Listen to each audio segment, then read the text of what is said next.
ಶ್ರೀ ವಿಷ್ಣು ಟಿವಿಗೆ ಸ್ವಾಗತ.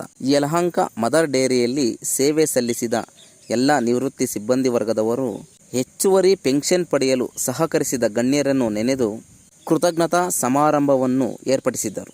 ಭಾರತ ದೇಶದಲ್ಲಿ ಉದ್ಯೋಗಿಗಳಿಗಾಗಿ ಲಭ್ಯವಿರುವ ಸಾಮಾಜಿಕ ಭದ್ರತಾ ಯೋಜನೆಗಳ ಪೈಕಿ ನೌಕರರಿಗೆ ಸಂಬಂಧಿಸಿದ ಭವಿಷ್ಯ ನಿಧಿ ಎಂಪ್ಲಾಯೀಸ್ ಪ್ರಾವಿಡೆಂಟ್ ಫಂಡ್ EPF ಪ್ರಮುಖವಾದುದು. ಇದರ ಅಡಿಯಲ್ಲಿ ಉದ್ಯೋಗಿಗಳ ನಿವೃತ್ತಿ ನಂತರ ನೀಡುವ EPF ಪೆನ್ಷನ್ ಸೌಲಭ್ಯವನ್ನು EPF ಸಂಸ್ಥೆ ಮಿತಿಗೆ ಒಳಪಡಿಸಿ ತಾರತಮ್ಯವನ್ನು ಮಾಡಲಾಗುತ್ತಿತ್ತು. ಈ ತಾರತಮ್ಯವನ್ನು ದಿನಾಂಕ 4/11/2022ರಲ್ಲಿ ಸರ್ವೋಚ್ಚ ನ್ಯಾಯಾಲಯ ತೀರ್ಪು ನೀಡುವ ಮೂಲಕ ಹೆಚ್ಚುವರಿ ಪೆನ್ಷನ್ ಪಾವತಿಗೆ ನಾಂದಿ ಹಾಡಿತು.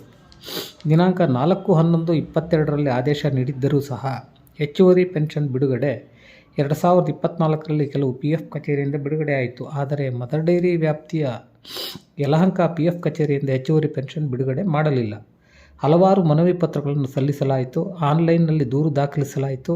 ಆದರೂ ಸಹ ಮದರ್ ಡೈರಿಯಿಂದ ಮಾಹಿತಿ ಸಲ್ಲಿಕೆ ಆಗಿಲ್ಲವೆಂದು ಉತ್ತರ ನೀಡಲಾಯಿತು. ಆದರೆ ಮದರ್ ಡೈರಿಯಿಂದ ಎಲ್ಲ ಮಾಹಿತಿಗಳನ್ನು ಸಲ್ಲಿಸಿರುವ ಬಗ್ಗೆ ಪತ್ರವ್ಯವಹಾರದ ಪ್ರತಿ ಒದಗಿಸಿರುತ್ತಾರೆ. ಯಲಹಂಕದ ಸಮಾಜ ಸೇವಾಕರ್ತರಾದ ಶ್ರೀ ಆಜಾದ್ ಚಂದ್ರಶೇಖರ್ ಅವರು ನಮ್ಮನ್ನು ಚಿಕ್ಕಬಳ್ಳಾಪುರದ ಲೋಕಸಭಾ ಸದಸ್ಯರಾದ ಡಾಕ್ಟರ್ K ಸುಧಾಕರ್ ಅವರ ಬಳಿ ಒಯ್ದು ಅವರಿಂದ ಯಲಹಂಕ PF ಆಯುಕ್ತರಿಗೆ ಪತ್ರ ಬರೆಸಿದರು. ಅದಕ್ಕೆ ಉತ್ತರವಾಗಿಯೂ ಮಾಹಿತಿ ಬಂದಿಲ್ಲವೆಂದು ಪ್ರತ್ಯುತ್ತರ ಬರೆದರು. ನಂತರ ಕೇಂದ್ರ ಕಾರ್ಮಿಕ ಮಂತ್ರಿ ಶೋಭಾ ಕರಂದ್ಲಾಜೆರವರನ್ನು ಭೇಟಿ ಮಾಡಿ ನಮ್ಮ ಮನವಿ ಸಲ್ಲಿಸಲಾಯಿತು. ಕೂಡಲೇ ಸ್ಪಂದಿಸಿದ ಮಂತ್ರಿಗಳು ದೆಹಲಿಯ PF ಕಮಿಷನರ್ ಶ್ರೀ ರಮೇಶ್ ಕೃಷ್ಣಮೂರ್ತಿರವರಿಗೆ ದೂರವಾಣಿಯಲ್ಲಿ ಕೂಡಲೇ ಸಮಸ್ಯೆ ಬಗೆಹರಿಸಲು ತಿಳಿಸಿದರು. ಇದು ದಿನಾಂಕ 24/10/24ರಲ್ಲಿ. ಈ ಎಲ್ಲದರ ಪ್ರತಿಫಲವಾಗಿ ದಿನಾಂಕ 25/10/24ರಂದು PF ಕೇಂದ್ರ ಕಚೇರಿಯಲ್ಲಿ ಸಭೆ ಏರ್ಪಡಿಸಿದರು. ಸಭೆಯಲ್ಲಿ ಸಲ್ಲಿಸಿರುವ ಮಾಹಿತಿಗಳ ಆಧಾರದಲ್ಲಿ ಹೆಚ್ಚುವರಿ ಪೆನ್ಷನ್ ಬಿಡುಗಡೆಗೆ ಆದೇಶಿಸಲಾಯಿತು. ಇದು ನಡೆದು ಬಂದ ದಾರಿ ಯಾವ ಥರ ಆಯ್ತಿದ್ದು, ಯಾಕೆ ಈ ಸಮಾರಂಭ ಏರ್ಪಡಿಸಿದ್ದೀವಿ, ಸಿಂಹಾವಲೋಕನ ಅಂತ ಹೇಳ್ಬೋದು. ಯಾವ ರೀತಿ ಇದು ಪ್ರಾರಂಭ ಆಯಿತು, ನಾವು ಯೂನಿಯನ್ ಲೀಡರ್ಗಳಲ್ಲ, ಆದರೆ ಇದರಲ್ಲಿ ಇಳಿಯುವಂಥ ಪ್ರಸಂಗ ಹೆಂಗೆ ಬಂತು, ಏನೇನಾಯಿತು ಅನ್ನೋದನ್ನು ನಿಮಗೆ ಸ್ವಲ್ಪ ಹಂತವಾಗಿ ಸ್ವಲ್ಪ ಹೇಳ್ತೀನಿ. ನಾವು ಇದು 4/11/22 ಅಂದು ಸುಮಾರು 2.5 ವರ್ಷದಿಂದ ಸುಪ್ರೀಂ ಕೋರ್ಟಿಂದ ಒಂದು ಜಡ್ಜ್ಮೆಂಟ್ ಆಗುತ್ತೆ ಹೆಚ್ಚುವರಿ ಪೆನ್ಷನ್ ಅಂತ. ಅದು ಹೆಚ್ಚುವರಿ ಪೆನ್ಷನ್ ಅನ್ನೋದು ಏನು ಅನ್ನೋದು ಕೆಲವರಿಗೆ ಗೊತ್ತಿರ್ಬೋದು, ಕೆಲವ್ರಿಗೆ ಗೊತ್ತಿಲ್ಲದಿರೋರ್ಬೋದು. ಹೇಳು ಅಂದರೆ ಹೇಳ್ತೀನಿ ಸ್ವಲ್ಪ ಬ್ರೀಫಾಗಿ. ಈ ನಮಗೇನಾಗೋದು 12% ನಮ್ಮ ಬೇಸಿಕ್ ಪ್ಲಸ್ DA ಮೇಲೆ ಹಿಡಿತಾರೆ PF ಅಂತ, ಇನ್ನೊಂದು 12% ಸಂಸ್ಥೆಯಿಂದ ಎಂಪ್ಲಾಯರ್ ಕಡೆಯಿಂದ ಹಾಕ್ತಾರೆ. ಆ 12%ಅಲ್ಲಿ 8.33 ಪೆನ್ಷನ್ ಫಂಡ್ ಹೋಗಬೇಕಾಗಿತ್ತು. ಅದಕ್ಕೆ ಬದಲು ಏನು ಮಾಡಿಬಿಟ್ರು EPFನವರು, ಬರೀ ಒಂದು ಏನೋ ಲಿಮಿಟ್ ಇಟ್ಕೊಂಡ್ರು. ಫಾರ್ ಎಕ್ಸಾಂಪಲ್ ಒಂದು 50,000 ರೂಪಾಯಿ ನಿಮಗೆ ಬೇಸಿಕ್ DA ಇದ್ದರೆ ಒಂದು 6,000 ರೂಪಾಯಿ ನಿಮ್ಗೆ ಹಿಡಿತಾಯಿದ್ರು.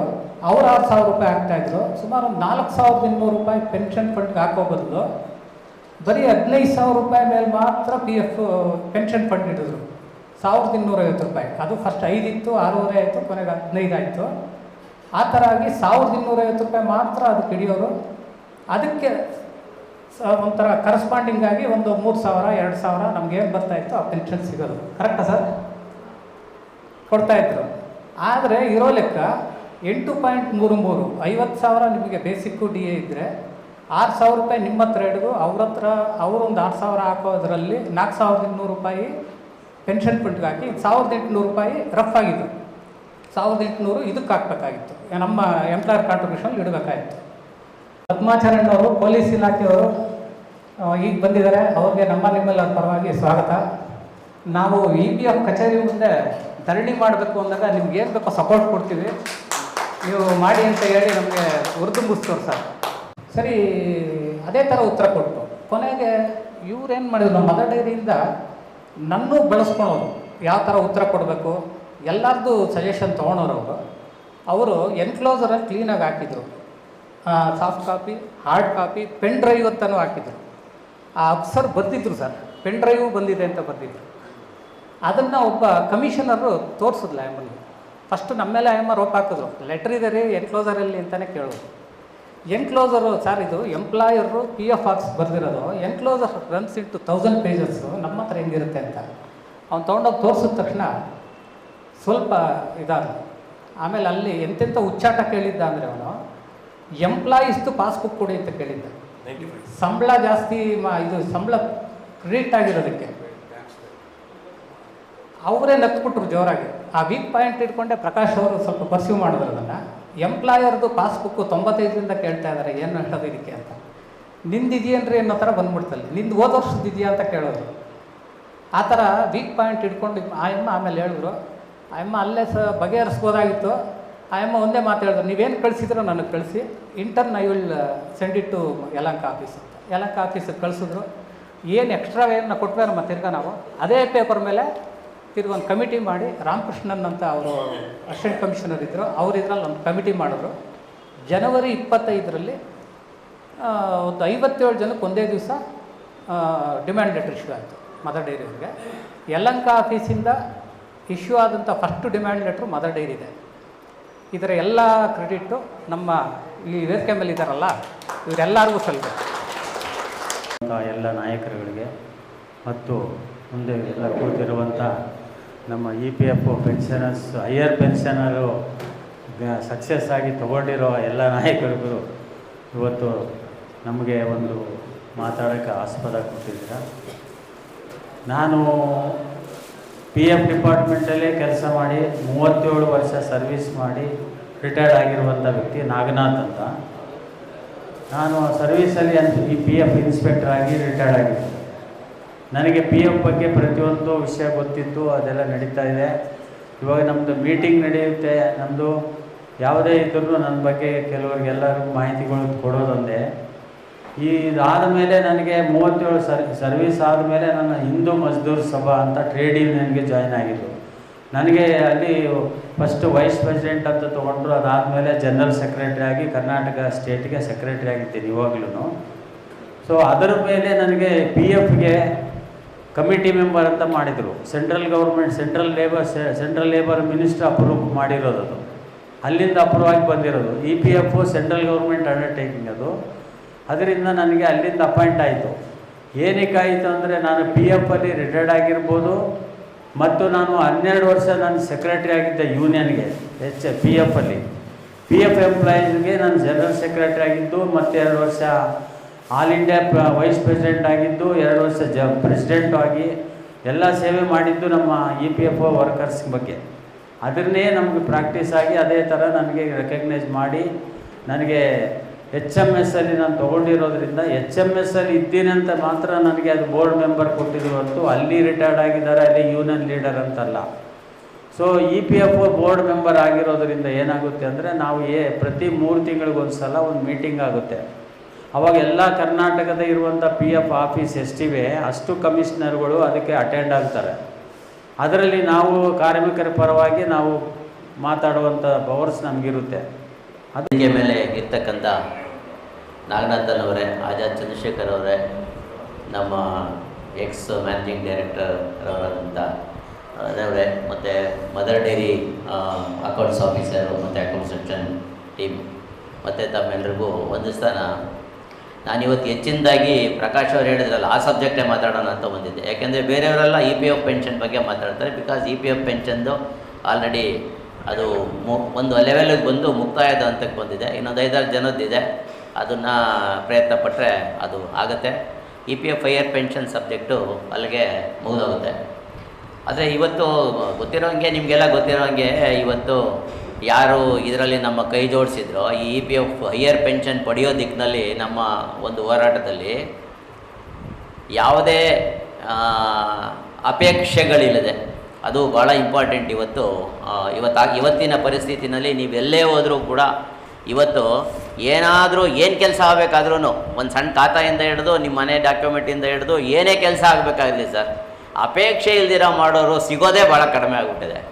ಅಂಥದ್ರಲ್ಲಿ ನಮಗೆ ಈ EPF ಹೈಯರ್ ಪೆನ್ಷನ್ ಅನ್ನೋ ವಿಚಾರ ನಾವು ಕೈಗೆತ್ತಿಕೊಂಡ ಮೇಲೆ ಬಹುಶಃ ಏನೂ ಅಪೇಕ್ಷೆ ಪಡೆದಿರ ಕೆಲಸ ಮಾಡೋರು ಇಂಥರಲ್ಲ ಇವತ್ತೇನು ವೇದಿಕೆ ಮೇಲಿದ್ದಾರೆ ಅವರೆಲ್ಲ ಸಿಕ್ಕಿದ್ದಾರೆ. ಬಹುಶಃ ಏನೂ ಅಪೇಕ್ಷೆ ಪಡೆದೇ ಇರೋ ಕೆಲಸ ಮಾಡಿರೋದ್ರಿಂದನೇ ಇವತ್ತು EPF ನಮಗೆಲ್ರಿಗೂ EPF ಹೈಯರ್ ಪೆನ್ಷನ್ನು, ನನ್ನೂ ಸೇರಿ EPF ಹೈಯರ್ ಪೆನ್ಷನ್ನು ನಮಗೆಲ್ರಿಗೂ ಕೂಡ ಬಂದಿರೋದು. ಸೊ ಪ್ರಕಾಶ್ ಅವ್ರು ಯಾವಾಗಲೂ ಕ್ಯಾಲ್ಕುಲೇಷನ್ ಮಾಡಿ ಹೇಳ್ತಾಯಿದ್ರು ಎಷ್ಟು ಬರುತ್ತೆ ಅಂದರೆ, ಸುಮ್ಮನೆ ಜನರಲಾಗಿ ಹೇಳ್ಬೇಕು ಅಂದರೆ ಲಾಸ್ಟು 6 ಇಯರ್ಸ್ದು ಆ್ಯಾವ್ರೇಜ್ ಮಾಡಿದ್ರೆ 25 to 30% ನಮಗೆ EPF ಪೆನ್ಷನ್ನು ಬರ್ತಾಯಿದೆ. ಅದೆಲ್ಲ ಬರ್ತದೆ ಅಂತ ನಾವೇನು ಯಾವತ್ತೂ ಕೂಡ ಏನು ಕನ್ಸ್ಕೊಂಡಿರಲಿಲ್ಲ. ಬೈ ಚಾನ್ಸ್ ನಾಗನಾಥನವರು ಹೇಳ್ದಂಗೆ ಒಂದು ಒಳ್ಳೆ ಜಡ್ಜ್ಮೆಂಟ್ ಆಯಿತು. ಆ ಜಡ್ಜ್ಮೆಂಟ್ ನಂತರ ನಾವು ಗೌರ್ಮೆಂಟಿಗೆ ನಿರ್ಣಯ ಆಗಬೇಕು. ಗೌರ್ಮೆಂಟಿಗೆ ನಿರ್ಣಯ ಆದ ತಕ್ಷಣ ಡೆಫಿನೆಟಾಗಿ ಪ್ರತ್ಯೇಕವಾಗಿ ನಮ್ಮ KMFದು ಏನು ಫೆಡರೇಷನ್ ಇದೆ, KMF federation and district milk unions federation ಅಂತ ನಾವೇನು ಮಾಡಿದ್ದೀವಿ, ಇಲ್ಲಿ ಅವರೇ ಚನ್ನಕೃಷ್ಣ ಅವರೇ ಆದ ನೇತೃತ್ವ, ನಮ್ಮ ಅಧ್ಯಕ್ಷರು, ನಾನು ಜನರಲ್ ಸೆಕ್ರೆಟರಿ. ಸೊ ಅದರ ಮೂಲಕ ನಾವು ಸಭೆ ಕರೆದು ಅದರ ಮುಂದಿನ ಪ್ರಯತ್ನಗಳನ್ನ ಮಾಡ್ತೀವಿ. ಸೇವೆಯೆಂಬ ಯಜ್ಞದಲ್ಲಿ ಸಮಿತಿಯಂತೆ ಉರಿಯುವ ಧ್ಯೇಯ ಮಹಾಜಲದಿಯೊಳಗೆ ಸಲಿಲವಾಗಿ ಹರಿಯುವ ಉಚ್ಚ ನೀಚ ಭೇದವ ಅರಿಸಿ ದೂರಗೊಳಿಸುವ ಕೆಚ್ಚಿನಿಂದ ಒಂದೇ ಸಾಗಿ ಭರದ ಗುರಿಯ ಸೇರುವ ಕೆಚ್ಚಿನಿಂದ ಗುರು ಸೇರುವುದು, ತನ್ನ ಆಟವನ್ನು ಬಿಡದೆ ಈ ದೇಶದ ರೈತ ಮತ್ತು ಕಾರ್ಮಿಕರು ಬೆನ್ನೆಲುಬು. ಕೇವಲ ನೆಪ ಮಾತ್ರ ವೇದಿಕೆಯಾಗಬಾರದು, ಕೃತಿಯಲ್ಲಿ ಆಗಬೇಕು. ಮಹನೀಯರುಗಳ ಒಂದು ಸಹಕಾರ ಮತ್ತು ಮಹಿಳೆಯರ ಒಂದು ಸಹಕಾರ. ನಮ್ಮ ಮೋಹನ್ ನಾಚಿಕನಿಂದ ಎಸ್ಕಾರ್ಸು 1977 ಅವರ ಬ್ರದರ್ ಶ್ರೀನಿವಾಸರಾವ್ INTC ನಾಯಕರು 40 ವರ್ಷಗಳ ಕಾಲ ಈ ಸೇವೆಯಲ್ಲಿ ನಾವು ಬಂದು INTC, HMS, BMS, CITU ಈ ಕಾರ್ಮಿಕ ರಂಗದಲ್ಲಿ ಯಾರು ಹೊರಗಾಗಿರ್ತಾರೋ ಅವರು ಕಾರ್ಮಿಕರಿಗೋಸ್ಕರ ತನ್ನ ಪ್ರಾಣವನ್ನೇ ಕೊಡ್ತಾರೆ, ತನ್ನ ಸೇವೆಯನ್ನು ಕೂಡ ಮಾಡ್ತಾರೆ. ಆ ಕಹಿಯನ್ನೇ ಗೊತ್ತಿರಲ್ಲ, ಆ ಸಿಹಿನೇ ಗೊತ್ತಿರಲ್ಲ. ನಾನು ಕಾರ್ಮಿಕಕ್ಕೆ ನಾವು ಹೋರಾಟ ಮಾಡ್ತೀವಿ. ನಮ್ಮ ಪ್ರಕಾಶ್ ಸರ್ ಎಲ್ಲಿ ಅಪೇಕ್ಷೆ ಇರುತ್ತದೋ, ಎಲ್ಲಿ ಸ್ವಾರ್ಥ ಇರುತ್ತದೋ ಅಲ್ಲಿ ಯಾವ ಕೆಲಸವೂ ಆಗುವುದಿಲ್ಲ. ನಿಸ್ವಾರ್ಥ ಸೇವೆಯಿಂದ ಮಾಡ್ತಕ್ಕಂಥ ಸೇವೆಯೇ ನಿರಾಧಾರ. ಏನು ಮದರ್ ಹೈಯರ್ ಪೆನ್ಷನ್ ಸ್ಕೀಮು ವಿಷಯದ ಬಗ್ಗೆ ಹಲವಾರು ಮಹಿಳೆಯರು ನಮ್ಮ ಬಳಿ ಬಂದಾಗ ಏನು ಸಮಸ್ಯೆ ಅಂತ ಕೇಳಿದಾಗ ಈ ಥರ ಆಗಿದ್ದೀವಿ, ತೊಂದರೆ ಆಗಿದೆ. ಅವಾಗ ನಾನೊಬ್ಬ ಕಾರ್ಮಿಕ ಹೋರಾಟಗಾರನಾಗಿ ನಾನು ಆ ಧ್ವನಿ ಮೇಲೆ ಬಂದಂತಹ, ಆ ಬೆವರಲ್ಲಿ ಬಂದಂತಹ ಅವರಿಗೆ ನಾನು ಯಾಕೆ ಸಹಾಯ ಮಾಡಬಾರದು? ತಕ್ಷಣ ಪ್ರಕಾಶು ಮತ್ತು ಶ್ಯಾಮ್ ಅವರು ಒಂದು ಸಂಗಡ ಬಂದರು, 20 ಜನ. ನನ್ನಿಂದ ಅಳಿಲು ಸೇವೆ ಮಾತ್ರ ಸರ್, ನನ್ನಿಂದ ಅಳಿಲು ಸೇವೆ ಮಾತ್ರ. ಏನೆಂದರೆ ಬನ್ನಿ, ನಮ್ಮ ಲೋಕಸಭಾ ಸದಸ್ಯರಾದ ಮಾಜಿ ಆರೋಗ್ಯ ಸಚಿವರು, ಚಿಕ್ಕಬಳ್ಳಾಪುರ ಲೋಕಸಭಾ ಸದಸ್ಯರು ಡಾಕ್ಟರ್ K. ಸುಧಾಕರ್ ಅವರ ಮನೆಗೆ ಬೆಳಿಗ್ಗೆ ಉಪಹಾರ ಸಮೇತ ಇವಾಗ ಬರಬೇಕು. ಸುಮಾರು 50-60 ಜನ ಬಂದಾಗ ಅವರಿಗೆ ಇಲ್ಲಿಲ್ಲದ ಆನಂದ, ಸಂತೋಷವಾಯಿತು. ನಮ್ಮ ಪ್ರಕಾಶ್ ಜಿಯವರು ಸರ್, ಅವರ ಗುಣಗಾನ, ಅವರ ಹೇಳಿಕೆ, ಅವರ ಮಾರ್ಗದರ್ಶನಕ್ಕೆ ನಮ್ಮ ಡಾಕ್ಟರ್ ಸುಧಾಕರ್ ಅವರು ಮನ್ನಣೆ ಮಾಡಿ ಆಗಿಂದ ತಕ್ಷಣ ನಾಳೆ ಅನ್ನಬಾರದು, ಆಗಲೇಬೇಕು, ಈಗಾಗಲೇಬೇಕು ಅಂದಾಗ ನಮ್ಮ ಡಾಕ್ಟರ್ ಸುಧಾಕರ್ ಅವರು, ನಮ್ಮ ಪ್ರಕಾಶ್, ನಮ್ಮ ಎಲ್ಲ ಮದಡೇರಿ ನೌಕರು ಬಂದಾಗ ಆ ಲೆಟ್ರ್ ಕೊಟ್ಟರು. PM ರೀಜನಲ್ ಕಮಿಟಿ ತಗೊಳ್ಳೋದು, ಅದಕ್ಕೂ ಬರಲಿಲ್ಲ. ಅಧಿಕಾರ ಬಗ್ಗೆ ಇಲ್ಲ, ಎಲ್ಲ ಹಂಗದಲ್ಲಿ ಕಚೇರಿ ಇದೆ, ಅದಕ್ಕೂ ಬಗ್ಗೆ ಮತ್ತು ನನಗೆ ನಾಗನಾಥ್ ಸರ್ ಅಂತ ಹೇಳ್ತಾ ಇದ್ರು ಅಷ್ಟೇ. ಈಗ ನಾನು ಪ್ರತ್ಯಕ್ಷವಾಗಿ ನೋಡಿದೆ, ನಿಮ್ಗೆ ಅನುಕೂಲವಾಗಬೇಕಾದರೆ ಯಾರು ಬಳಿ ಬೇಕಾದ್ರೂ ಹೋಗಿ. ಮತ್ತೆ ಶೋಭಾ ಕರಂದಾಜೆ ಮೇಡಮ್ಮ ನಮ್ಮ ಲೇಬರ್ ಮಿನಿಸ್ಟ್ರು, ಅವ್ರ ಆಫೀಸ್ ಯಶವಂತಪುರ, ನಮ್ಮ ಶಾಮು ಹೋಗಿ ಅಂದೆ. ಹೋದ ತಕ್ಷಣ ಈ ಮುಂಡೆಗೆ ಸಿಕ್ಕಿರಂದ್ರೆ 1 ಗಂಟೆ ಕಾಲ ಸುದೀರ್ಘವಾಗಿ ಅದೇ ಕಥೆಯಿಂದ ದೆಹಲಿಗೆ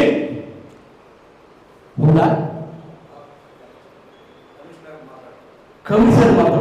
ಇದು ಕೆಲಸ, ಇದು ಕಾರ್ಮಿಕರ ನೋವು, ಕಾರ್ಮಿಕರ ಕುಟುಂಬಕ್ಕೆ ಕೊಡ್ತಕ್ಕಂಥ ಒಂದು ಸಾಂತ್ವನ ಸರ್, ಸಾಂತ್ವನ. ಉಪದೇಶ ಅಲ್ಲ, ಸುಳ್ಳಲ್ಲ, ನಿಜವಾದ ಸಂಗತಿ. ಶ್ರೀಮತಿ ಶೋಭಾ ಕರಂದಾಜೆ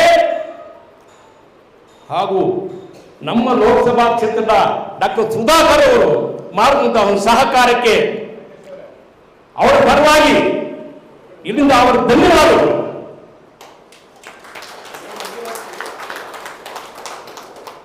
ಆದರೆ ನಾನು ಹೇಳಿದೆ, ಡಾಕ್ಟರ್ ಸುಧಾಕರ್ ಮಾಡಿ, ನಮ್ಮ ಮಾಡಬೇಡಿ ದಯವಿಟ್ಟು. ಸರ್ ಇಲ್ಲ ಇಲ್ಲ ಇಲ್ಲ, ನಿಮ್ಮೂ ಮತ್ತು ನಾಗನಾಥ್ ಬಂದರು.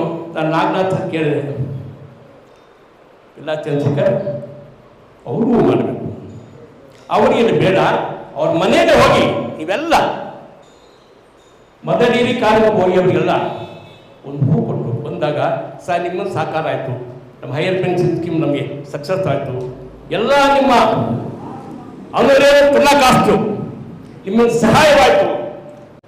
ಈ ಹಾರ ಬಲೆ ಭಾರ, ಈ ಭಾರಕ್ಕೆ ನಾವು ತಡೆದಿದ್ವಿ.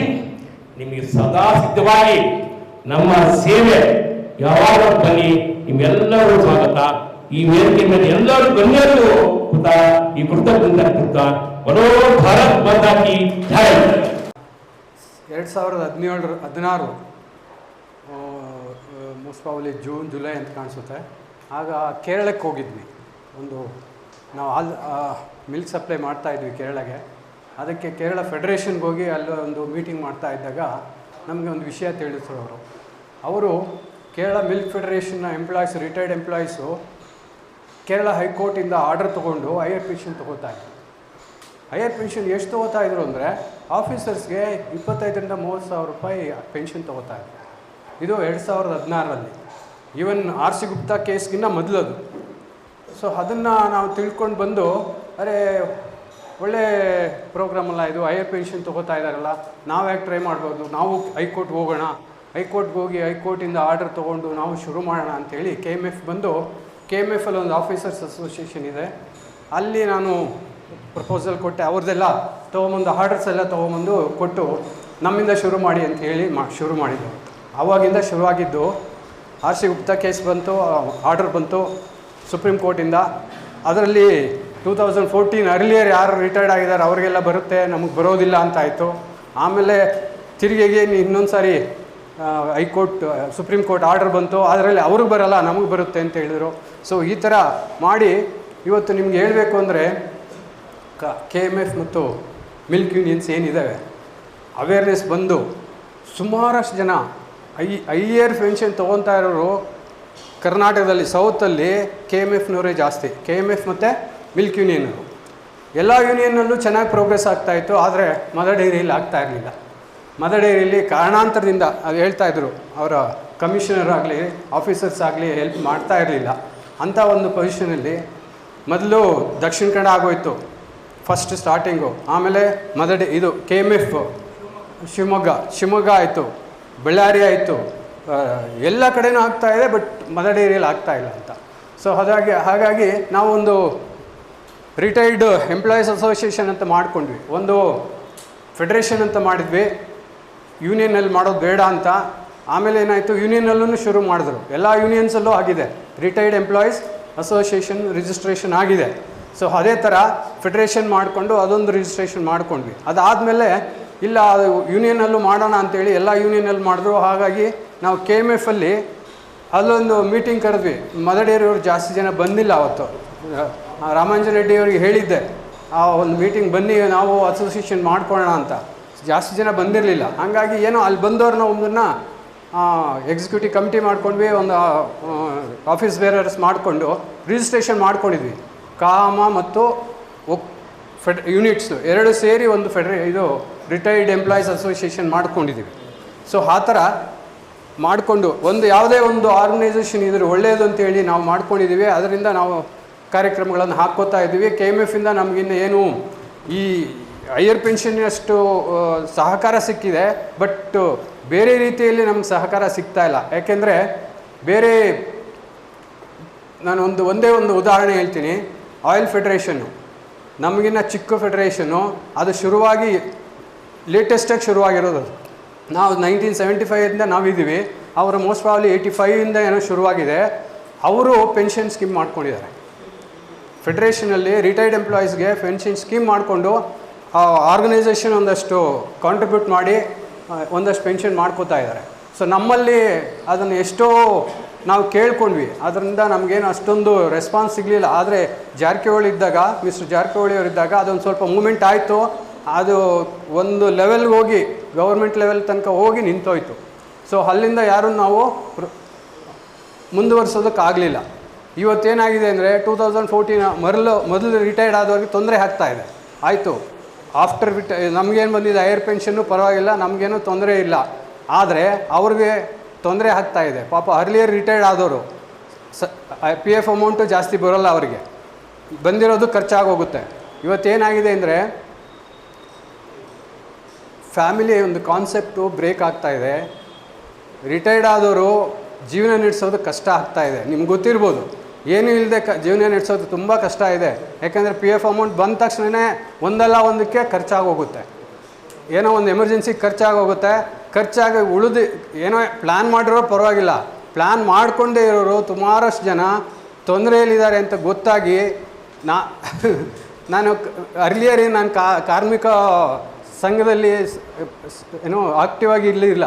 ಆದರೆ ರಿಟೈರ್ಡ್ ಆದಮೇಲೆ ನಾನು ಇದೆಲ್ಲ ತಿಳ್ಕೊಂಡು ಹೌದಲ್ಲ, ನಮ್ಮ ಎಂಪ್ಲಾಯೀಸ್ ತುಂಬ ಕಷ್ಟದಲ್ಲಿದ್ದಾರೆ ಅಂತ ಹೇಳ್ಬಿಟ್ಟು ಒಂದು ಅಸೋಸಿಯೇಷನ್ ಮಾಡಿಕೊಂಡು ಇದ್ರ ಬಗ್ಗೆ ಅವೇರ್ನೆಸ್ ಕೊಟ್ಟು ಬಂದಿರೋದ್ರಿಂದ ಇವತ್ತು ಸುಮಾರಷ್ಟು ಜನ ಹೈಯರ್ ಪೆನ್ಷನ್ ತೊಗೋತಾ ಇದ್ದಾರೆ. ಅದು ಹೈಯರ್ ಪೆನ್ಷನ್ ಸ್ಕೀಮು ಕಂಟಿನ್ಯೂ ಮಾಡಿ, ಕಡ್ಡಾಯ ಮಾಡಿ, ಆಮೇಲೆ ರಿಟೈರ್ಡ್ ಆಗೋವಾಗ ಎಷ್ಟಿರುತ್ತೆ ಸ್ಯಾಲ್ರಿ ಅದು 50% ಪೆನ್ಷನ್ ಬರೋಂಗೆ ಮಾಡಿ, ಪೆನ್ಷನ್ ಬರೋಂಗೆ ಮಾಡಲಿ. ಇಲ್ಲದೆ ಹೋದರೆ ಬರ್ತಾ ಜೀವನ ಮಾಡೋದು ಸೀನಿಯರ್ ಸಿಟಿಸನ್ಸ್ಗೆ ತುಂಬ ಕಷ್ಟ ಆಗುತ್ತೆ. ದಯವಿಟ್ಟು ಆ ಒಂದು ಪ್ರಪೋಸಲ್ನ ಗೌರ್ಮೆಂಟ್ಗಿಟ್ಟು ದಯವಿಟ್ಟು ಅದನ್ನು ಮಾಡಿಕೊಡಿ ಅಂತ ನಾನು ಕೇಳ್ಕೊತಾ ಇದ್ದೀನಿ. EPF ಹೈಯರ್ ಪೆನ್ಷನ್ ನವೆಂಬರ್ 2022ರಿಂದ ಸತತವಾಗಿ 3 ವರ್ಷಗಳ ಹೋರಾಟದ ಪ್ರತಿಫಲ ಇವತ್ತಿನ ಈ ಕಾರ್ಯಕ್ರಮ ಅಂತ ಹೇಳೋದಕ್ಕೆ ಇಷ್ಟಪಡ್ತೀನಿ. ಚಂದ್ರಕೃಷ್ಣಯ್ಯ ಸರ್ ಮಾತಾಡುವಾಗ ಹೇಳಿದ್ರು ಮದರ್ ಡೇರಿನಲ್ಲಿ ಪೆನ್ಷನ್ ಆಗ್ತಾ ಇರಲಿಲ್ಲ ಅಂತ. ಖಂಡಿತ ಅದ್ರ ಬಗ್ಗೆ ನಾನು ಮಾತಾಡೋದಕ್ಕೆ ಇಷ್ಟಪಡ್ತೀನಿ. ಏನಂದರೆ 2022 ನವೆಂಬರಲ್ಲಿ ಏನು ಡಿಸಿಷನ್ ಆಯಿತು ಸುಪ್ರೀಂ ಕೋರ್ಟ್, ನಂತರ ಡಿಸೆಂಬರಲ್ಲಿ ನಾವು ಮದರ್ ಡೇರಿಂದ ಅಪ್ಲಿಕೇಶನ್ ಹಾಕೋಕ್ಕೆ ಪ್ರಾರಂಭ ಮಾಡಿದ್ವಿ. So December application offline submit ಮಾಡಿದ್ವಿ. ನಂತರದಲ್ಲಿ EPF ಆಫೀಸಿಂದ ಇಲ್ಲ ಇದನ್ನ ಆನ್ಲೈನ್ ಸಬ್ಮಿಟ್ ಮಾಡಬೇಕು ಅಂತ ಹೇಳಿದ್ರು. ಸೊ ನಾವು ಆನ್ಲೈನ್ ಕೂಡ ಸಬ್ಮಿಟ್ ಮಾಡಿದ್ವಿ. ಈ ಸಬ್ಮಿಟ್ ಮಾಡೋ ಸಂದರ್ಭದಲ್ಲಿ ನಮಗೆ ಮುಖ್ಯವಾಗಿ ಮದರ್ ಡೇರಿನಲ್ಲಿ ಸಿಬ್ಬಂದಿ ಕೊರತೆ ಇತ್ತು. ಅದಕ್ಕೆ ನಮ್ಮ ಮಂಜುನಾಥ್ ಸರ್ ಏನು ಬೆಳಿಗ್ಗೆ ಬಂದು ಹೋಗಿದ್ದಾರೆ, ಅವರು ನಮಗೆ ಸಂಪೂರ್ಣವಾದ ಬೆಂಬಲ ಕೊಟ್ಟರು. ಅಂದರೆ ನಮಗೆ ಎಕ್ಸ್ಕ್ಲೂಸಿವ್ ಆಗಿ ಆ ಕೆಲಸ ಮಾಡೋದಕ್ಕೆ ಒಂದು ಅನುಭವ ಇರುವಂತಹ, ಜೊತೆಗೆ ಡೆಡಿಕೇಟೆಡ್ ಆಗಿ ಕೆಲಸ ಮಾಡುವಂಥ ಒಬ್ಬರು ಬೇಕಿತ್ತು, ಒಂದಿದ್ರು. ಸೊ ಅದಕ್ಕೆ ಅವರು ಸಂಪೂರ್ಣವಾದ ಸಹಕಾರ ಕೊಟ್ಟರು. ಆ ಸಂದರ್ಭದಲ್ಲಿ ನಮಗೆ ಶಿವಲಿಂಗಯ್ಯ ಅವರು ಇವತ್ತು ಬಂದ ಕಾಣ್ತಾ ಇಲ್ಲ, ಅವರು ನಾವು ಹೇಳಿದ ಕೂಡಲೇ ಬಂದು ಮದರ್ ಡೇರಿಯ ಏನು ಅಪ್ಲಿಕೇಶನ್ಸ್ ಇತ್ತು ಅದನ್ನೆಲ್ಲ ಕೂಡ ಅಪ್ಲೈ ಮಾಡೋದಕ್ಕೆ ಅವರು ಒಂದು ಸಂಪೂರ್ಣವಾದಂತಹ ಕೆಲಸನ ಮಾಡಿಕೊಟ್ರು. ಅವ್ರನ್ನ ನಾನು ಈ ಸಂದರ್ಭದಲ್ಲಿ ನೆನೆಸ್ಕೊಳ್ಳೋದಕ್ಕೆ ಇಷ್ಟಪಡ್ತೀನಿ. ಸೊ ಅಪ್ಲಿಕೇಶನ್ಸ್ ಹಾಕಿದ್ದಾಯ್ತು. ನಾವು ಅಂದ್ಕೊಂಡ್ರೆ ಅಪ್ಲಿಕೇಶನ್ ಹಾಕಿದ್ರೆ ಪೆನ್ಷನ್ ಬರುತ್ತೆ ಅಂತ. ಇಲ್ಲ, ಅಪ್ಲಿಕೇಶನ್ಸ್ ಆಯಿತು. ನೆಕ್ಸ್ಟ್ ಅವರು ಕೊಯ್ಲಿ ಕಳಿಸಿದ್ರು. ಏನು ಎಲ್ಲ ಎಂಪ್ಲಾಯೀಸ್ಗೂ ಕೂಡ 5 ಪಾಯಿಂಟ್ಸ್ ಆಗಿ ಕಾಮನ್ ಪಾಯಿಂಟ್ಸ್ ಎಲ್ಲರೂ ಅಬ್ನಾರ್ಮಲ್ ವೇರಿಯೇಷನ್ಸ್ ಇದೆ. ಕೆಲವು ಪೀರಿಯಡ್ ಅಲ್ಲಿ ನೀವೇನು ಸ್ಯಾಲರಿ ಡೀಟೇಲ್ಸ್ ಕೊಡ್ತಿದ್ರೆ ಅದು ಅಬ್ನಾರ್ಮಲ್ ವೇರಿಯೇಷನ್ಸ್ ಇದೆ. ಎರಡನೇದಾಗಿ ಇಲ್ಲಿವರೆಗೂ ಹೈಯರ್ ಪೆನ್ಷನ್ ಕಟ್ಟೋದಕ್ಕೆ ಪರ್ಮಿಷನ್ ತಗೊಂಡಿಲ್ಲ. ಇದೇ ಥರ 4-5 ಪಾಯಿಂಟ್ಸ್ ಎಲ್ಲರಿಗೂ ಕಾಮನ್ ಆಗಿ ನಾವು ಅಂದ್ಕೊಂಡು ಒಂದೊಂದು ಎಂಪ್ಲಾಯೀಸ್ಗೂ ಡಿಫ್ರೆಂಟ್ ಆಗಿರುತ್ತೆ ಪಾಯಿಂಟ್ಸು. ಸೊ ಕ್ಲಾರಿಫಿಕೇಶನ್ ಕೊಟ್ಟರೆ ಕ್ಲಿಯರ್ ಆಗುತ್ತೆ ಅಂತ ಅಂದ್ಕೊಂಡ್ವಿ. ಎಲ್ಲರಿಗೂ ಕಾಮನ್ ಆಗಿ 5 ಪಾಯಿಂಟ್ಸ್ ಆಗಿ ಆನ್ಲೈನ್ ಆಗಿ ಕಳಿಸಿದ್ರು. ಸೊ ಪಾಯಿಂಟ್ಸಿಗೆ ಎಲ್ಲರಿಗೂ ಕಾಮನ್ ಆಗಿ ಉತ್ತರ ಕೊಡ್ಬೋದು ಅನ್ನೋದಾದ್ರೆ ಒಂದೇ ಪ್ಲೇಟ್ ಅಲ್ಲಿ 5 ಪಾಯಿಂಟ್ಸ್ ಹೇಳ್ಬೋದಿದ್ದಾರೆ. ಏನಕ್ಕೆ ಎಂಪ್ಲಾಯಿ ವೈಸ್ ಸಪರೇಟ್ ಆಗಿ ಕೊಟ್ಟಿದ್ದಾರೆ ಅನ್ನೋ ಪ್ರಶ್ನೆ ಬಂತು. ಸೊ ಆ ಸಂದರ್ಭದಲ್ಲಿ ನಾವು Tumakuru milk union retired officer ಆದಂತಹ ಮಾರುತಿರಾವ್ ನಾವು ಈ ಸಂದರ್ಭದಲ್ಲಿ ನೆನೆಸ್ಕೊಳ್ಳೋದಕ್ಕೆ ಇಷ್ಟಪಡ್ತೀವಿ. ಅವರು ಆ ಟೈಮಲ್ಲಿ ಮದರ್ ಡೈರಿ ಬಂದು ಈ ಒಂದು EPF ಪೆನ್ಷನ್ ಬಗ್ಗೆ ಒಂದು ಅವೇರ್ನೆಸ್ ಕ್ರಿಯೇಟ್ ಮಾಡಿ ಜೊತೆಗೆ ರಿಪ್ಲೈನ ಯಾವ ತರ ಕೊಡಬೇಕು, ಹಾಗಾಗಿ ಬೇರೆ ಒಕ್ಕೂಟಗಳಲ್ಲಿ ಇದೇ ತರ ಪಾಯಿಂಟ್ಸ್ ಇದೆ, ಯಾವ ತರ ರಿಪ್ಲೈ ಕೊಟ್ಟಿದ್ದಾರೆ, ಯಾವ ತರ ಕ್ಲಿಯರ್ ಆಗಿದೆ ಅನ್ನೋದ್ರ ಬಗ್ಗೆ ನಮಗೆ ಮಾಹಿತಿ ಕೊಟ್ಟು ನಾವು ಕೂಡ ಅವರಿಂದಲೇ ಒಂದು ಡ್ರಾಫ್ಟ್ ರೆಡಿ ಮಾಡಿಸ್ಕೊಂಡು ರಿಪ್ಲೈ ರೆಡಿ ಮಾಡಿ ಕೊಡ್ತೀವಿ. ಸೊ ಅದಾದ್ಮೇಲೆ ಕ್ಲಿಯರ್ ಆಗಿ ತಿಳ್ಕೊಂಡ್ವಿ, ಇಲ್ಲ ಅವಾಗಲೂ ಕ್ಲಿಯರ್ ಆಗಿಲ್ಲ. ಸೊ ನಾವು EPF ಆಫೀಸ್ಗೆ ಹೋಗಿ ಅವ್ರನ್ನ ಕಮಿಷನರ್ನ ಮೀಟ್ ಮಾಡಿದ್ವಿ. ಸರ್ ನಾವು ಆಲ್ರೆಡಿ ಆನ್ಲೈನ್ ಆಯ್ತು, ನೀವು ಕೊಟ್ಟಿದ್ದಂತ ವೈರಸ್ಗೂ ಕೂಡ ಉತ್ತರ ಕೊಟ್ಟಿದ್ದೀವಿ, ಈಗಲೂ ಕೂಡ ನಮ್ಮ ಮದರ್ ಡೈರಿ ಎಂಪ್ಲಾಯ್ಸ್ಗೆ ಯಾವುದೇ ರೀತಿ ಡಿಮ್ಯಾಂಡ್ ಲೆಟರ್ ಬಂದಿಲ್ಲ ಅಂತ ನಾವು ಕೊಟ್ವಿ. ವೈರಸ್ಗೆ ಕ್ಲಾರಿಫಿಕೇಶನ್ ಕೊಟ್ಕೊಂಡೆ ಡಿಮ್ಯಾಂಡ್ ಲೆಟರ್ ಬರುತ್ತೆ ಅಂತ ಇಲ್ಲ. ಅದಾದ್ಮೇಲೆ ಅವ್ರು ಅಲ್ಲಿಂದ ಪ್ರಾರಂಭ ಆಯಿತು, ನೀವು 3A ಕೊಟ್ಟಿಲ್ಲ, 6A ಕೊಟ್ಟಿಲ್ಲ, ಅದು ಕೊಟ್ಟಿಲ್ಲ, ಇದು ಕೊಟ್ಟಿಲ್ಲ ಅಂತೇಳಿ. ಸೊ ಹೇಳೋಕ್ಕಿಂತ ನಾವು ಡೇಟಾಗಳನ್ನ ಕೊಡ್ತಾ ಹೋಗಿ ಏನೇ ಕೊಟ್ಟರು ಕೂಡ ಅಲ್ಲಿಂದ ಯಾವುದೇ ರೀತಿ ಹೈಯರ್ ಪೆನ್ಷನ್ ಸಂಬಂಧ ಪ್ರೋಸೆಸ್ ಆಗಲಿಲ್ಲ. ಸೊ ಆಮೇಲೆ ನಮಗೆ ಅನ್ನಿಸ್ತು ಇದು ಬರೀ ಎಂಪ್ಲಾಯರ್ ಲೆವೆಲಲ್ಲೇ ಆಗಲ್ಲ, ನಾವೇನೋ ಡೇಟಾ ಕೇಳ್ತಾರೆ, ಕ್ವೈರೀಸ್ ಕೇಳ್ತಾರೆ, ಅದಕ್ಕೆ ರಿಪ್ಲೈ ಕೊಡ್ತೀವಿ, ಇದಿಷ್ಟಕ್ಕೆ ಆಗಲ್ಲ ಅಂತ ಹೇಳಿ ನಂತರ ನಾನು ಶಾಸಕರಿಗೆ ಫೋನ್ ಮಾಡಿದೆ. ಸರ್ ಈಗ ನನಗೆ ಮಾಹಿತಿ ಪ್ರಕಾರ ಬೇರೆ ಒಕ್ಕೂಟಗಳಲ್ಲಿ ಎಂಪ್ಲಾಯೀಸ್ ಕೂಡ ಹೋಗಿ ಫಾಲೋ ಅಪ್ ಮಾಡ್ತಾ ಇದ್ದಾರೆ, ರಿಟೈರ್ಡ್ ಎಂಪ್ಲಾಯೀಸ್. ಇದು ಬರೀ ಅಫಿಷಿಯಲ್ ಲೆವೆಲ್ ಆಗಲ್ಲ ಕಾಣಲ್ಲ, ಯಾಕಂದ್ರೆ ನಾವು 2-3 ಬಾರಿ PF ಆಫೀಸ್ ಹೋಗಿದ್ದೀವಿ. ಬಟ್ ಅವರ ರೆಸ್ಪಾನ್ಸ್ ಏನಿದೆ ಅದನ್ನ ನೋಡಿದ್ರೆ ಅವ್ರು ಇದೇ ತರ ಮುಂದುವರಿಯೋ ತರ ಕಾಣುತ್ತೆ. ನೀವು ಕೂಡ ರಿಟೈರ್ಡ್ ಎಂಪ್ಲಾಯೀಸ್ ಏನಿದೆ ಸ್ವಲ್ಪ ಫಾಲೋ ಅಪ್ ಮಾಡಿ ಅಂತ ಹೇಳಿ ನಾನು ಅವ್ರ ಹತ್ರ ಮಾತಾಡಿದೆ. ಸೊ ಅವಾಗಿಂದ ಅವರು ಕೂಡ ಒಂದು ಟೀಮ್ ಮಾಡಿಕೊಂಡು ಅಲ್ಲಿಂದ ಹೋರಾಟ ಪ್ರಾರಂಭ ಆಯಿತು. ಸೊ ಆ ಒಂದು ಹೋರಾಟದಲ್ಲಿ ಮುಖ್ಯವಾಗಿ Prakash sir, Shyam sir, Ramananda Reddy sir ಜೊತೆ ತಾವೆಲ್ಲರೂ ಕೂಡ ಇದ್ದೀರಾ, ಬಟ್ ನಮ್ಮ ಜೊತೆ ಸ್ವಲ್ಪ ಕಾಂಟ್ಯಾಕ್ಟ್ ಅಲ್ಲಿ ಇದ್ದಿದ್ದು ಅವರೇನೆ. ಅದ್ರ ಜೊತೆಗೆ ಬೊಮ್ಮೂರು ಪ್ರಕಾಶ್ ಸರ್, ಚಂದ್ರಶೇಖರ್ ಅದಾಲ್ ಸರ್, ಅದೇ ತರ ನಮ್ಮ ನಾಗರಾಜನ್ ಸರ್ ಮತ್ತೆ ಚಂದ್ರಕೃಷ್ಣ ಸರ್, ಇವರೆಲ್ಲರೂ ಕೂಡ ಬಹಳ ಒಂದು ಸಹಕಾರ ನೀಡಿರೋದ್ರಿಂದ ಇವತ್ತು ಒಂದು ಏನು ಹೈಯರ್ ಪೆನ್ಷನ್ ಪಡಿತಾ ಇದ್ದಾರೆ ಆ ಒಂದು ಯಶಸ್ವಿಯಾಗೋದಕ್ಕೆ ಅವರೆಲ್ಲ ಮುಖ್ಯ ಕಾರಣ ಅನ್ನೋದು ಎಲ್ರಿಗೂ ಗೊತ್ತಿರೋಂಥ ವಿಚಾರ. ವೇದಿಕೆಯ ಮೇಲಿರುವ ಎಲ್ಲ ಗಣ್ಯರಿಗೂ ಹಾಗೂ ಮದರ್ ಡೈರಿ ಎಲ್ಲ ಪೆನ್ಷನರ್ಸ್ಗೂ ಈ ಪೆನ್ಷನ್ ಪಡೆಯಲಿಕ್ಕೆ ಎಲ್ಲ ಸಾಕಷ್ಟು ಶ್ರಮವಹಿಸಿದ ಪ್ರಕಾಶ್ ಪ್ರಸಾದ್ ಎಲ್ಲರಿಗೂ ನಾನು ನನ್ನ ಧನ್ಯವಾದಗಳನ್ನು ಹೇಳ ಬಯಸ್ತೇನೆ. ನಾನು ಹೇಳೋದಿಷ್ಟೇ, ನಾನು ಕರ್ನಾಟಕ ಸ್ಟೇಟ್ ಸೀಡ್ಸ್ ಕಾರ್ಪೊರೇಷನ್ದಲ್ಲಿ ಜನರಲ್ ಮ್ಯಾನೇಜರ್ ರಿಟೈರ್ಡ್ ಆಗಿದ್ದೆ. 2014 ನಂತರ ರಿಟೈರ್ಡ್ ಆದವರಿಗೆ ಪೆನ್ಷನ್ ಬರುತ್ತೆ ಅಂತಂದ ಕೋರ್ಟ್ ಆರ್ಡರ್ನಲ್ಲಿ ನೋಡಿದಾಗ ಐಡಿಯಾ ಬಂತು. ಆ ಪ್ರಕಾರ ಎಲ್ಲ ನಾವೊಂದು 5 ಮಂದಿ ಟೀಮ್ ಮಾಡಿಕೊಂಡು ಮ್ಯಾನೇಜ್ಮೆಂಟಿಂದ ಏನು ನಾವು ಇದನ್ನು ಮಾಡಲಿಲ್ಲ, ನಾವೇ ಟೀಮ್ ಮಾಡಿಕೊಂಡು ಎಲ್ಲ ರಿಕಾರ್ಡ್ಸು ಕಲೆಕ್ಟ್ ಮಾಡಿ PF ಆಫೀಸಿಗೆ ಕೊಟ್ಟು ಪರ್ಸ್ಯೂ ಮಾಡಿ 160 ಮಂದಿಗೇನೆ ಅಪ್ಲಿಕೇಶನ್ ಫೈಲ್ ಮಾಡಿದ್ವಿ. ಅದರಲ್ಲಿ 130 ಮಂದಿಗೆ ಆಲ್ರೆಡಿ ಪೆನ್ಷನ್ನು ಕ್ಲಿಯರ್ ಮಾಡಿದ್ದಾರೆ. 130ರಲ್ಲಿ 115 ಮಂದಿ ಪೆನ್ಷನರ್ಸು, ಇನ್ನೊಂದು 15 ಮಂದಿ ರೆಗ್ಯುಲರ್ ಎಂಪ್ಲಾಯೀಸ್ ಇದ್ದಾರೆ. ಇದು 2.5 ವರ್ಷದ ಸತತ ಪ್ರಯತ್ನ. ಇದೆಲ್ಲ ಇವ್ರು ಮಾತಾಡಿದ್ದು ಕೇಳಿ, ಮದರ್ ಡೈರಿ ಅವ್ರ ಪ್ರಯತ್ನ ಕೇಳಿ ನನಗೂ ತುಂಬ ಇದು ಅನ್ನಿಸ್ತು. ಸಾಕಷ್ಟು ಕಷ್ಟಪಟ್ಟು ಪ್ರಯತ್ನಪಟ್ಟು ನಿಮ್ಮೆಲ್ಲರ ಒಂದು ನಿವೃತ್ತಿ ಜೀವನ ಸುಗಮವಾಗಿ ಸಾಗಲಿ, ಸಂತೋಷದಾಯಕವಾಗಿರಲಿ ಅಂಥೇಳಿ ನೀವು ಹೈಯರ್ ಪೆನ್ಷನನ್ನು ಕೊಡಿಸಿದ್ದಾರೆ. ವೇದಿಕೆಯ ಮೇಲೆ ಆಸನರಾಗಿರುವ ಎಲ್ಲ ಗಣ್ಯ ವ್ಯಕ್ತಿಗಳು ಹಾಗೂ KMF ನಾವು ಸತತವಾಗಿ ಸುಪ್ರೀಂ ಕೋರ್ಟ್ ಆದೇಶ ಆದ ನಂತರ ಎಲ್ಲ ಏನೇನಾಗಿದೆ ತಮಗೆಲ್ಲ ಗೊತ್ತಿದೆ. ಗಣ್ಯರು ವೇದಿಕೆ ಮೇಲಿರ್ತಕ್ಕಂಥ ಎಲ್ಲ ಗಣ್ಯರು ಈಗಾಗಲೇ ತಮ್ಮ ವಿಚಾರಗಳನ್ನು ಮಂಡಿಸಿದ್ದಾರೆ. ಈಗ ನಾವು ಏನು ಹೆಚ್ಚುವರಿ ಪಿಂಚಣಿಗಾಗಿ ಹೋರಾಟ ಮಾಡೋದಕ್ಕೆ ಮೇಡಮ್ ಅವರು ಹೇಳಿದಾಗೆ ಅವರು ಭಾಳಷ್ಟು ರೆಕಾರ್ಡ್ಗಳನ್ನ PF ಆಫೀಸ್ಗೆ ಅವ್ರು ಏನು ಕೇಳ್ತಾರೋ ಅದನ್ನೆಲ್ಲ ಕೊಟ್ಟಿದ್ದಾರೆ. ಮದರ್ ಡೈರಿಯಲ್ಲಿ ಇದ್ದಕ್ಕೆ ಒಂದು ಆ ರಿಕಾರ್ಡ್ಸ್ ಮೋಸ್ಟ್ಲಿ ನನಗೆ ತಿಳಿದ ಮಟ್ಟಿಗೆ ಬೇರೆ ಎಲ್ಲೂ ಇರಲಿಲ್ಲ ಸರ್. ಖಂಡಿತವಾಗಲೂ ಮದರ್ ಡೈರಿಯಲ್ಲಿ ಇವತ್ತು ಪ್ರತಿಯೊಂದು ರಿಕಾರ್ಡ್ಸ್ನ ಅವರು ಲೆಕ್ಕ ವಿಭಾಗದಲ್ಲಿ ಇಟ್ಟಿದ್ದಾರೆ. ಅವ್ರು ಇಟ್ಟಿದ್ದಕ್ಕೋಸ್ಕರ ನಮಗೆ ಇವತ್ತಿನ ದಿವಸ ಇಷ್ಟೊಂದು ಜನಕ್ಕೆ ನಾವೆಲ್ಲರೂ ಫಲಾನುಭವಿಗಳಾಗಿದ್ದೀವಿ. ಹೆಚ್ಚುವರಿ ಪಿಂಚಣಿ ಪಡೆಯೋದಕ್ಕೆ ಕೆಲವರಿಗೆ ಈಗಾಗಲೇ ಬಂದಿದೆ, ಇನ್ನೂ ಬರೋ ಹಂತದಲ್ಲಿದೆ. ಈ 3 ಹಂತದಲ್ಲಿದೆ. ಈಗ ಕೆಲವ್ರಿಗೆ ಪಿಂಚಣಿ ಬಂದಿದೆ, ಅರಿಯರ್ಸ್ ಬರಬೇಕಾಗಿದೆ. ಇನ್ನೂ ಕೆಲವ್ರಿಗೆ ಡಿಮ್ಯಾಂಡ್ ಲೆಟರ್ ಆಗಿದೆ, ದುಡ್ಡು ಕಟ್ಟಿದ್ದಾರೆ. ಅವರಿಗೆ ಈಗ ಮೊನ್ನೆ ತಿಂಗಳಲ್ಲಿ ಒಂದು 4 ಜನಕ್ಕಾಯಿತು. ಈ ತಿಂಗಳಲ್ಲಿ ನಮಗೆ ತುಂಬ ಜನಕ್ಕೆ ಆಲ್ಮೋಸ್ಟ್ ಎಲ್ಲರಿಗೂ ಆಗುತ್ತೆ. ಯಾಕೆಂದರೆ ಒಂದು ಸ್ವಲ್ಪ ಕ್ಲಾರಿಫಿಕೇಷನ್ ಆಯ್ತು ಸರ್. ರಿಚ್ಮಂಡ್ ಸರ್ಕಲಿಂದ ಕ್ಲಾರಿಫಿಕೇಷನ್ ಕೇಳಿದ್ರು. ಈ ಆಗಿರೋ ಪೆನ್ಷನ್ ಬಗ್ಗೆ ಮತ್ತೆ ರೀಕ್ಯಾಲ್ಕುಲೇಷನ್ ಆಗೋದಾಗ ಅದರಿಂದ ಸ್ವಲ್ಪ ತಡ ಆಯಿತು ಈ ತಿಂಗಳು. ಇಲ್ಲಾಂದರೆ ಇನ್ನೂ ಒಂದಷ್ಟು ಜನಕ್ಕೆ ಈ ತಿಂಗಳಲ್ಲೇ ಆಗ್ತಾಯಿತ್ತು. ಅದಕ್ಕೆಲ್ಲ ಮುಂಚೂಣಿಯಲ್ಲಿ ನಿಂತು ನಮಗೆಲ್ಲ ಸಹಾಯ ಮಾಡಿದ ವೇದಿಕೆ ಮೇಲೆ ಇರ್ತಕ್ಕಂಥ ನಮ್ಮ ಬೆಂಗಳೂರು ಡೈರಿ ಪ್ರಕಾಶ್ ಅಂತಲೇ ಕರಿತೀವಿ, ರಾಜ್ಯ ನಮ್ಮ ಕಾರ್ಮಿಕರ ಮುಖಂಡರು, ಅವರು ಸರ್ವೀಸಲ್ಲಿದ್ದಾಗಲೂ ಸಹ ಕರ್ನಾಟಕದ ಎಲ್ಲ ಹಾಲು ಒಕ್ಕೂಟಗಳಲ್ಲೂ ಸಹ ಕಾರ್ಮಿಕ ಮುಖಂಡರಾಗಿ ಕೆಲಸ ಕಾರ್ಯಗಳನ್ನು ಮಾಡ್ಕೊಂಡು ಬಂದಿದ್ದಾರೆ. ನಾವು ಜೊತೆಯಲ್ಲಿ ಕೆಲಸ ಮಾಡಿದ್ವಿ, ಅದು ಒಂದು ಹೆಮ್ಮೆ. ಬೆಂಗಳೂರು ಡೈರಿಯಿಂದ ಮದರ್ ಡೈರಿಯಲ್ಲಿ ಸಹ ಪ್ರಕಾಶ್ ಅವರಿದ್ದರು, ಕೆಲವ್ರಿಗೆ ಗೊತ್ತಿಲ್ಲ. ಪ್ರಾರಂಭದಲ್ಲಿ ಮದರ್ ಡೈರಿಯಲ್ಲಿ ನಾವೆಲ್ಲ ಜೊತೆಯಲ್ಲಿ ಕೆಲಸ ಮಾಡಿದ್ವಿ.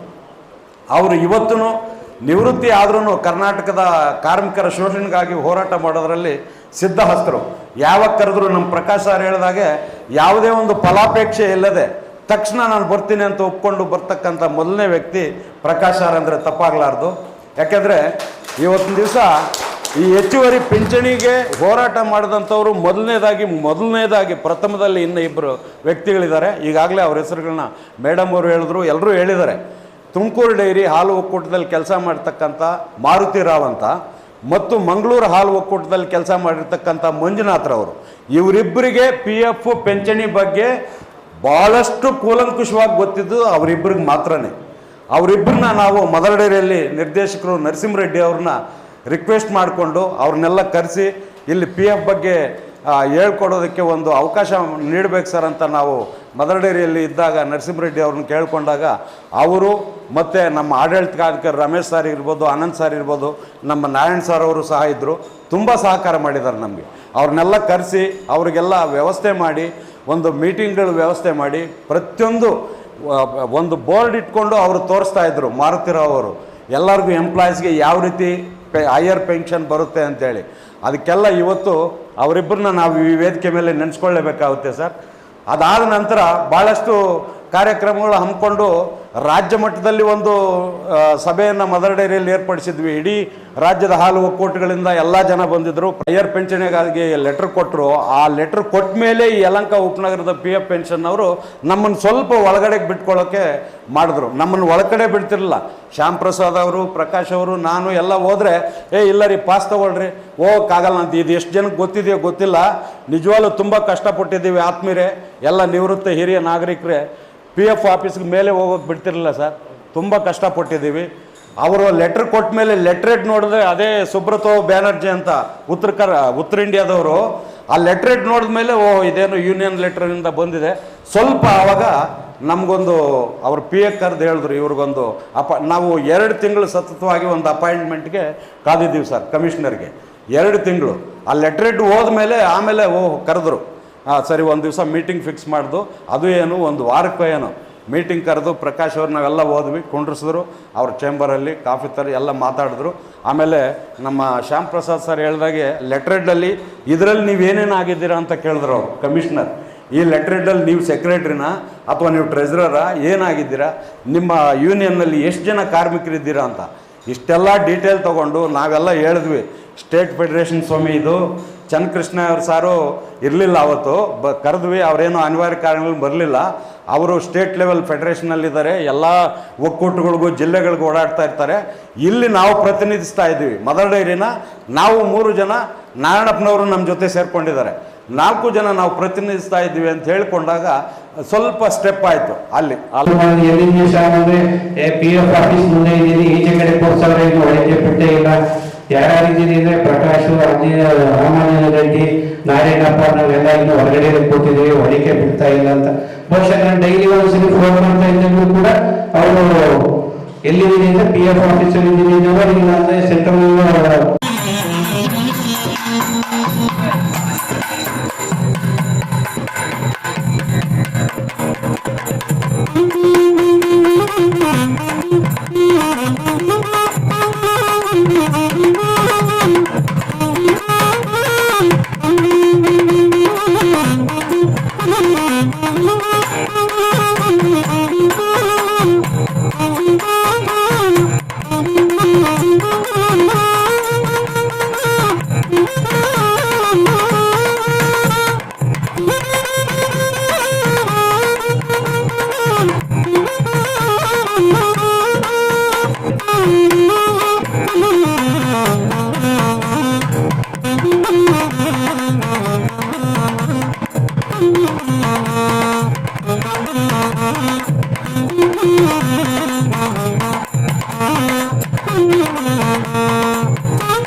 ವೇದಿಕೆ ಮೇಲಿರೋ ಎಲ್ಲ ಗಣ್ಯ ವ್ಯಕ್ತಿಗಳಿಗೆ ಹಾಗೂ ವೇದಿಕೆ ಮುಂಭಾಗದಲ್ಲಿರ್ತಕ್ಕಂಥ ನಮ್ಮ ಮದರ್ ಡೈರಿ ಎಲ್ಲ ನಿವೃತ್ತ ಸ್ನೇಹಿತರಿಗೆ ನನ್ನ ನಮಸ್ಕಾರಗಳು. ಮೊದಲನೇದಾಗಿ ಈಗಾಗಲೇ ನಿವೃತ್ತಿ ವೇತನ ಹೈಯರ್ ಪೆನ್ಷನ್ ಪಡೀತಾ ಇರ್ತಕ್ಕಂಥ ನಮ್ಮ ಸ್ನೇಹಿತರಿಗೆಲ್ಲರಿಗೂ ಒಂದು ಅಭಿನಂದನೆಗಳು. ಹಾಗೂ ಮುಂದಿನ ದಿನಗಳಲ್ಲಿ ಇನ್ನೂ ಕೆಲವರಿಗೆ ಸಾಕಷ್ಟು ಜನಕ್ಕೆ ಸಿಕ್ಕೋ ಒಂದು ಭರವಸೆ ಇದೆ. ಅವ್ರಿಗೂ ಯಾವುದೇ ರೀತಿ ಭರವಸೆ ಕಳ್ಕೊಬೇಡಿ ಅಂತ ಹೇಳ್ತಾ, ಈಗಾಗಲೇ ಪ್ರಕಾಶ್ ಅವರು ಮತ್ತು ರಾಮಾಂಜನ ರೆಡ್ಡಿಯವರು ಹೈಯರ್ ಪೆನ್ಷನ್ ಪಡೆಯೋ ಸಂಬಂಧ ಏನೇನು ಶ್ರಮ ತಗೊಂಡಿದ್ದಾರೆ, ಯಾರ್ಯಾರ ಶ್ರಮ ಏನೇನಿದೆ ಅನ್ನೋದ್ರ ಬಗ್ಗೆ ಆಗಲೇ ತುಂಬ ವಿವರವಾಗಿ ಹೇಳಿದ್ದಾರೆ. ನಾನೇನು ಪ್ರತ್ಯೇಕವಾಗಿ ಹೇಳಬೇಕಾದಂಥ ಅವಶ್ಯಕತೆ ಇಲ್ಲ. ಹಾಗಾಗಿ ನೇರವಾಗಿ ನಾನು ಈ ವಂದನಾ ಕಾರ್ಯಕ್ರಮ ಸಾಕಷ್ಟು ಸಮಯ ಆಗಿರೋದ್ರಿಂದ, ಕಾಲಾವಕಾಶ ಇಲ್ಲದಿರೋದ್ರಿಂದ ನೇರವಾಗಿ ವಂದನಾ ಕಾರ್ಯಕ್ರಮಕ್ಕೆ ನಾನು ಬರ್ತೀನಿ. ಮೊದಲನೇದಾಗಿ ಪ್ರಕಾಶ್ ಅವರು, ಅವ್ರ ಬಗ್ಗೆ ಈಗಾಗಲೇ ಸಾಕಷ್ಟು ಹೇಳಿದ್ದಾರೆ. ಅವರು ಕೆಲಸದ ಒತ್ತಡ ಇದ್ದರೂ ಕೂಡ ಇವತ್ತು ನಮ್ಮ ಕೃತಜ್ಞತಾ ಸಮಾರಂಭಕ್ಕೆ ಬಂದು ನಮ್ಮ ಸನ್ಮಾನವನ್ನು ಸ್ವೀಕರಿಸಿದ್ದಕ್ಕಾಗಿ ನಿಮ್ಮೆಲ್ಲರ ಪರವಾಗಿ ಅನಂತ ಧನ್ಯವಾದಗಳನ್ನು ಅರ್ಪಿಸ್ತೀನಿ. ಎರಡನೇದಾಗಿ ನಾಗನಾಥನ್ ಸರ್ ಅವರು ಕೂಡ ತುಂಬ ಇವತ್ತು ಭಾನುವಾರ ದಿವಸ ಗೊತ್ತಿರೋ ಹಾಗೆ ಎಲ್ರಿಗೂ ಬೇರೆ ಬೇರೆ ಕೆಲಸಗಳಿರ್ತವೆ. ಆದರೂ ಕೂಡ ಅವರು ಬಿಡುವು ಮಾಡ್ಕೊಂಡು ಬಂದು ನಮ್ಮ ಸನ್ಮಾನವನ್ನು ಸ್ವೀಕರಿಸಿ ತಮ್ಮ PF ಬಗ್ಗೆ ಇರ್ತಕ್ಕಂಥ ಎಲ್ಲ ವಿವರಗಳನ್ನು ಕೂಡ ಅವರು ನಮಗೆಲ್ಲರಿಗೂ ಮಂದಟ್ಟು ಮಾಡಿಕೊಟ್ಟಿದ್ದಾರೆ. PFನಲ್ಲಿ ಏನೇನು ವ್ಯವಸ್ಥೆ ಇದೆ, ಆ ವ್ಯವಸ್ಥೆಯಲ್ಲಿ ಏನೇನು ಅನಾಹುತಗಳು ಇದು ಅನುಕೂಲಗಳಿದ್ದಾವೆ ಅವೆಲ್ಲನೂ ಸರಿ ಮಾಡಿದ್ರ ಬಗ್ಗೆ ಕೂಡ ಅವ್ರು ಹೇಳಿದ್ದಾರೆ. ಹಾಗಾಗಿ ಎಲ್ಲರ ಪರವಾಗಿ ನಿಮ್ಮೆಲ್ಲರ ಪರವಾಗಿ ಅವರಿಗೆ ವಂದನೆಗಳನ್ನು ಸಲ್ಲಿಸ್ತೀನಿ. ಇನ್ನು ಸಮಾಜ ಸೇವಕರು ಯಲಹಂಕ ಕ್ಷೇತ್ರದವರು ಆಜಾದ್ ಚಂದ್ರಶೇಖರ್ ಅವರು ತಮ್ಮ ಶ್ಲೋಕದ ಮೂಲಕ ನಮ್ಮನ್ನು ತುಂಬ ಗಮನಕ್ಕೆ ಸೆಳೆದ್ರು. ಅವರು ಈ ಕಾರ್ಯಕ್ರಮಕ್ಕೆ ಬಂದಿದ್ದಾರೆ. ಅವ್ರಿಗೂ ಕೂಡ ವಂದನೆಗಳನ್ನು ಎಲ್ಲರ ಪರವಾಗಿ ಸಲ್ಲಿಸ್ತೀನಿ. ಇನ್ನು ಚನ್ನಕೃಷ್ಣಯ್ಯನವರು ನಿಮಗಾಗಲೇ ಗೊತ್ತಿರೋ ಹಾಗೆ ಅವರು ಕೂಡ KMFನಲ್ಲಿ ಒಂದು ನಿರ್ದೇಶಕರ ಮಟ್ಟದಲ್ಲಿ ಹುದ್ದೆಯಲ್ಲಿದ್ದರು. ಸುಮಾರು ಒಂದು 2019-20 ಅವರ ನಾಯಕತ್ವದಲ್ಲೇ ಕೂಡ ನಾವು ಕೋರ್ಟ್ಗೆ ಕೇಸ್ ಹಾಕಿ PF ಬಗ್ಗೆ ಪ್ರಾರಂಭ ಮಾಡಿದ್ರು.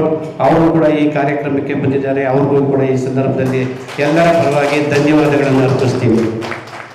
ಹಾಗೆ ವೇದಿಕೆ ಮೇಲಿರ್ತಕ್ಕಂಥ ಶ್ರೀಮತಿ ಗೀತಾರವರು ನಿಮ್ಗಾಗಲೇ ಎಲ್ರಿಗೂ ಗೊತ್ತಿರಬೇಕು. ಅವ್ರ ಜೊತೆ ಸಾಕಷ್ಟು ವರ್ಷಗಳ ಕಾಲ ಕೆಲಸ ಮಾಡಿದ್ದೀವಿ. ಅವರು ತುಂಬ ಶ್ರಮಪಟ್ಟು PFನವ್ರು ಕೇಳಿರ್ತಕ್ಕಂಥ ಎಲ್ಲ ದಾಖಲೆಗಳನ್ನು ಆಗಾಗ್ಗೆ ಪದೇ ಕೇಳ್ತಾ ಇರ್ತಕ್ಕಂಥ ದಾಖಲೆಗಳಿಗೆ ಅವರೆಲ್ಲರೂ ಕೊಟ್ಟು ಅವರು PF ನಮಗೆ ಬರೋಕ್ಕೆ ಸಹಕಾರ ಮಾಡಿದ್ದಾರೆ. ಅವರು ಇವತ್ತು ನಮ್ಮ ಸಮಾರಂಭಕ್ಕೆ ಬಂದು ನಮ್ಮ ಸನ್ಮಾನವನ್ನು ಸ್ವೀಕರಿಸಿದ್ದಾರೆ. ಅವ್ರಿಗೂ ಕೂಡ ಎಲ್ಲರ ಪರವಾಗಿ ಧನ್ಯವಾದಗಳನ್ನು ಅರ್ಪಿಸ್ತೀನಿ.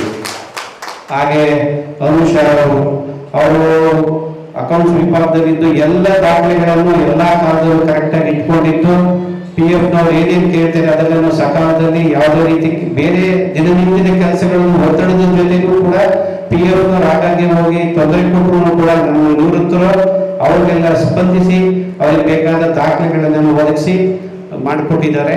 ಅವರು ಕೂಡ ಈ ಸಂದರ್ಭದಲ್ಲಿ ಧನ್ಯವಾದಗಳನ್ನು ಅರ್ಪಿಸ್ತೀನಿ. ಹಾಗೆಯೇ ವಿಶೇಷ ಆಹ್ವಾನಿತರಾಗಿ ಈ ಸಮಾರಂಭಕ್ಕೆ